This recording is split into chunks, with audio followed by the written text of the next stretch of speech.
Spore has received much hype during its lengthy development cycle. Created by Will Wright, lead designer of The Sims and SimCity, Spore was heralded as the ultimate god game.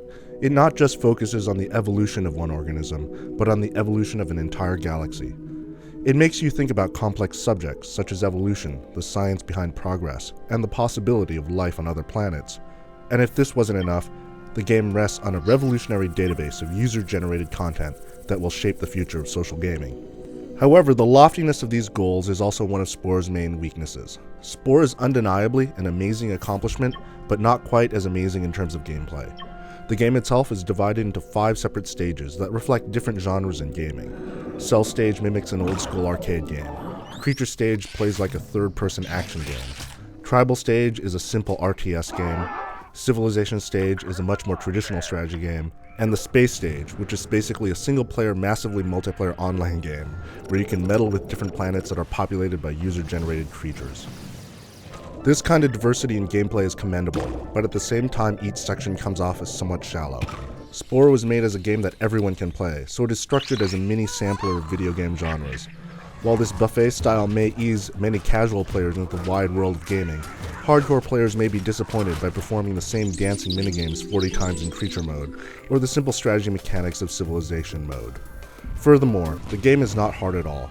There is usually little consequence for dying, and the computer is generally very forgiving. The fact is, each individual section of Spore has been done before in many other games, and done much better. However, just focusing on this is doing Spore a discredit. A large draw of the game is a community it seeks to create, and this is where Spore is unmatched. The game utilizes over a dozen separate editors, in addition to the already released Creature editor. There are many other powerful editors to make buildings, cars, ships, and planes, and even these are dependent on decisions that you've made during the course of the game. These creations can then be uploaded to the Sporepedia, which is a massive online database that features filters, friends lists, and a search engine, a database that the game will pull from to populate the galaxy that you are playing in. So if you're like me and can barely design a passable Mr. Potato Head, you can still spend hours looking at what other people have made. This is what Spore is really about. The unbelievable customization and the vast universe of user-generated content make sure that no two games will ever be the same. The technical accomplishment of having user-generated creatures animate as well as they do, and the signature Maxis humor and charm all combine to make a product with unmatched personality.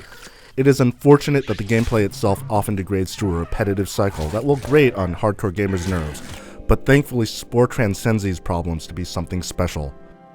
For the full written review, head over to IGN.com.